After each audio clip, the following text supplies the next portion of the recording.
আপু এই ভিডিওটাতে যা বলছে তা সত্য কিনা আপনারা কমেন্টে জানান। আর ফেসবুক থেকে দেখে থাকলে ফেসবুকটাকে ফলো দিয়ে রাখেন, আর যদি ইউটিউব থেকে দেখে থাকেন তো ইউটিউবটাকে সাবস্ক্রাইব করবেন। আর আপু এই ভিডিওটাতে কি বলতেছে তা প্লিজ কমেন্টে জানাবেন। পরকীয়া একটি ভয়ঙ্কর রোগ, যেই রোগটা ছড়িয়ে পড়েছে পুরো বাংলাদেশের আনাচে কানাচে।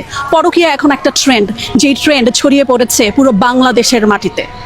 বাংলাদেশের মাটিতে যেমন বীজ রোপণ করে এইরকম গাছ হয়, ঠিক তেমনি পরকীয়ার বীজও বাংলাদেশের মাটিতে জায়গায় জায়গায় রোপণ করা হয়েছে। এখন মানুষ পরকীয়া ছাড়া কিচ্ছু বুঝে না। পরকীয়া ছাড়া কোনো একটা মানুষ থাকতে পারছে না। বিবাহিত পুরুষ এবং বিবাহিত নারীদের মধ্যে পরকীয়া ছড়িয়ে পড়েছে ভয়াবহভাবে, এবং এই পরকীয়াকে আমরা সমর্থন করছি কোনোভাবে, কোনো সময় অনুভূতি দিয়ে, কোনো সময় সহানুভূতি দিয়ে, কোনো সময় এটা বলে যে ভালো নাই তো, ভালো নাই তো। আচ্ছা, এই যে ভালো না থেকে যে আমরা পরকীয়া করছি, আলটিমেটলি ফ্যামিলিকে জানাচ্ছি না, আমাদের স্বামীদেরকে জানতে দিচ্ছি না, আমাদের বউদেরকে জানতে দিচ্ছি না যে আমরা পরকীয়া করছি, অথচ আমরা অন্য নারীতে, অন্য পুরুষে আসক্ত হয়ে যাচ্ছি। এটা কতটুকু যুক্তিযুক্ত? আপনি আপনার স্বামী অথবা আপনি আপনার স্ত্রীর সাথে ভালো নাই থাকতে পারেন, এটা খুব নর্মাল, খুবই নর্মাল একটা ব্যাপার। ছেড়ে দেন। ছেড়ে দিচ্ছেন না কেন?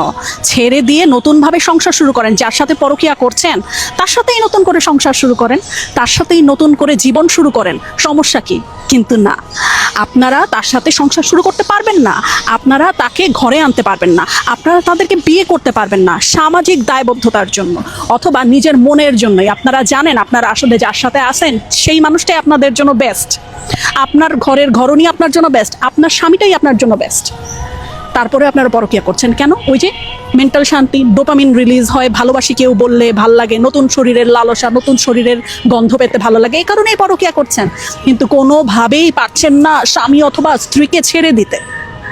শুনেন, যারা পরকীয়া করে তারা শুধু প্রেমটাই করে। হ্যাঁ, পরকীয়া করলে আপনার দায়িত্ব নিতে হয় না, পরকীয়া করলে আপনাকে দেখে রাখতে হয় না, পরকীয়া করলে আপনার জামা, আপনার ভাত কাপড়ের দায়িত্ব নিতে হয় না। এই কারণেই পরকীয়া ছেলেরা করে, আর পরকীয়া মেয়েরা করে এই জন্য কারণ তাদের ভালো লাগে নতুন নতুন জিনিস, ফ্যান্টাসি, নতুন একটা হাত ধরা, নতুন একটা শরীরের গন্ধ, অথবা নতুন কেউ বলবে আমি তোমাকে ভালোবাসি, অথবা যারা একটু ধরেন গরিব শরীব আছে তাদের জন্য জামা কাপড় কিনে দিচ্ছে, লিপস্টিক কিনে দিচ্ছে, তাদের একটু 50 টাকা 100 টাকা ধরিয়ে দিচ্ছে, দেখা করতে গেলে একটু খাওয়াচ্ছে এটার জন্য। কিন্তু স্বামী স্ত্রীর সম্পর্ক আপনারা কোনোদিনও এই পরকীয়ার মাঝে খুঁজে পাবেন না। এটা খুব শর্ট টার্ম একটা জিনিস, খুবই শর্ট টার্ম একটা জিনিস। দয়া করে পরকীয়া করেন না।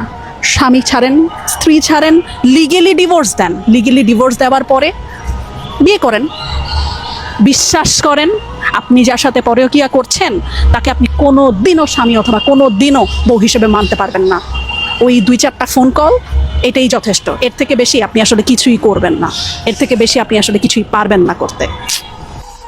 তো আপনারা দেখে কি বুঝলেন তা আমারে কমেন্টে জানান। ফেসবুক হলে ফেসবুক থেকে, আর ইউটিউব হলে ইউটিউব থেকে। আর ইউটিউব হলে ইউটিউব চ্যানেলটা সাবস্ক্রাইব করে রাখেন, আর যদি ফেসবুক থেকে দেখে থাকেন তো ফেসবুকটাকে ফলো দিয়ে রাখুন পরবর্তী ভিডিওর জন্য। এতটুকুই, আল্লাহ হাফেজ।